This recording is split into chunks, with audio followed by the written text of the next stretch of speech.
friend Shad wanted to know, what is your favorite country musician-owned establishment in Nashville? Oh, no. There's not. There's really no good ones. I think I don't have one. My favorite country music artists establishment. Yeah, no, pass. Hard pass to all of them. They all have terrible names too. Like when you open a business, you don't just put your name on it. Like you come up with something, right? Like it can have your DNA in it, but I don't understand the bars that are just people's names. So I don't have a favorite, but I have a lot of beef with all of them. Yeah, do you have a least favorite? Morgan Wallen. Yeah, Morgan Wallen's spot, whatever it is. Have you considered opening one? Actually, yeah, Brian, my friend Brian and I have like joked for years that we were gonna open a bar called Scissors. The goddess herself, Hayley Williams, name dropped this bigoted chud, country rock star Morgan Wallen. It showed Wallen and a group of his friends coming home after a night out on the town in Nashville. Hey, take care of this. Hey, Gracie, take care of this. A neighbor was recording when Wallen said a racial slur. And now he gets love from some of the worst folks on the planet. Like when he walked out to one of his shows with the late racist wrestler, Hulk Hogan. I mean, this was definitely a choice.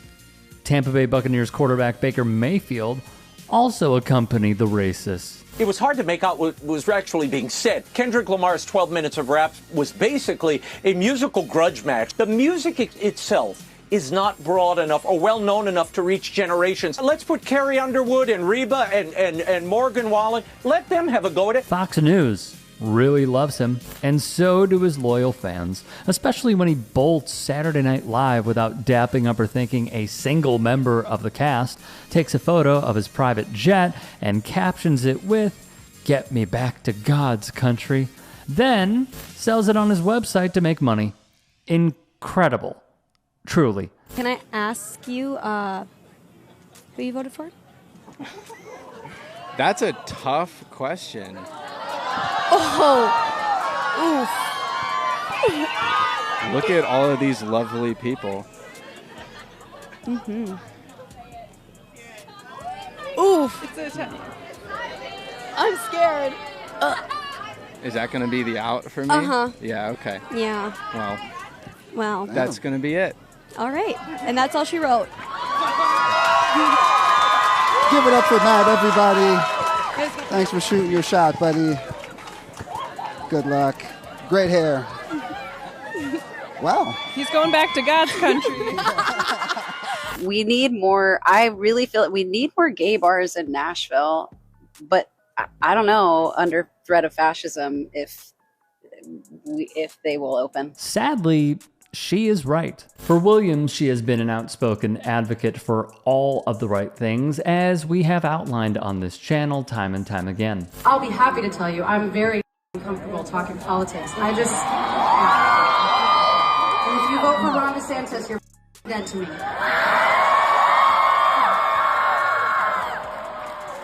So is that comfortable enough for anyone? Apparently we can't say gay here, you know? It's like,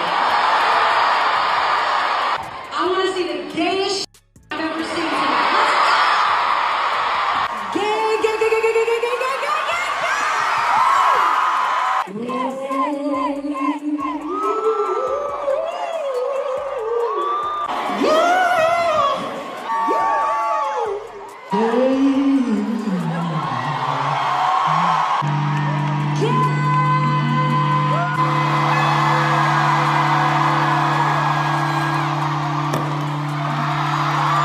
Hi.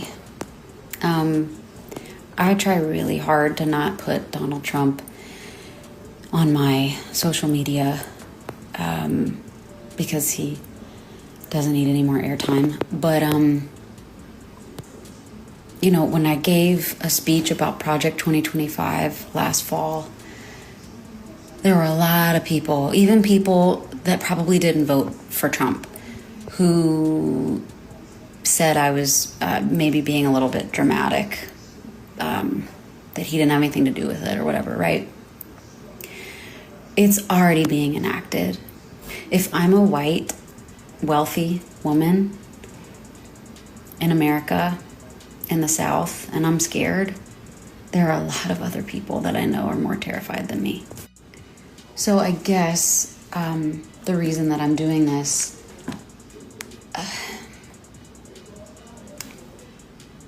there's gonna have to be some extreme allyship when it comes to, you know, the way that this administration is talking about women. That's just the issue of women and reproductive rights and all of that is terrifying. It's like chilling.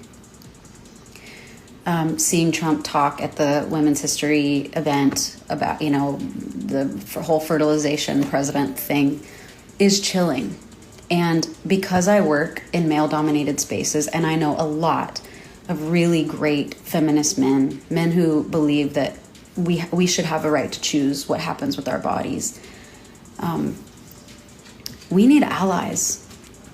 We need allies. And women aren't the only ones who need allies. What drives me absolutely crazy is how right Hayley Williams is, and how she has lent her platform, which is very big, for progressive causes. I think that's awesome.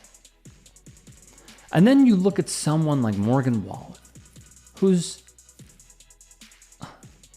like, it's incredible how in this climate, if someone uses a racial slur, or for example, goes on Jubilee, says they lost their job for being a fascist, crowdfunds off of that, and then it's discovered he hasn't had a job in months, and now folks are throwing around maybe he'll get a job in the Trump administration. Why is this the timeline that we are in? Why did Morgan Wallen's record sales and popularity go up when he used a racial slur and never really apologized? He did the super corporate apology, and now he's back to selling out arenas year over year. I really just don't get it. The internet sometimes can make the wrong people famous. Talentless hacks, borrowing a few words from Mark Maron there, especially. And when I look at this, I see Hayley Williams being spot freaking on in her analysis. Clearly not a fan of Morgan Wallen. Who would be at this point? Considering his actions, we know where he stands. He's pro-fash. And someone like Hayley Williams, who's basically saying, under the same principles that it appears Morgan Wallen subscribes to, gay bars can't exist. LGBTQ plus people can barely exist because of what that man supports and who he supports. I have been a huge fan of Hayley Williams, not only because, as I was talking to a coworker about it, her range is exceptional, but that she just seems like a damn good person who talks the talk and walks the walk over and over again. And I hope that you become a fan too, because it feels like a huge imbalance. Paramore is huge. Hayley is obviously huge. But seeing the way that she defends the most vulnerable and the most oppressed, and then you see someone like Morgan Wallen who could care less. I mean, pick your fighter.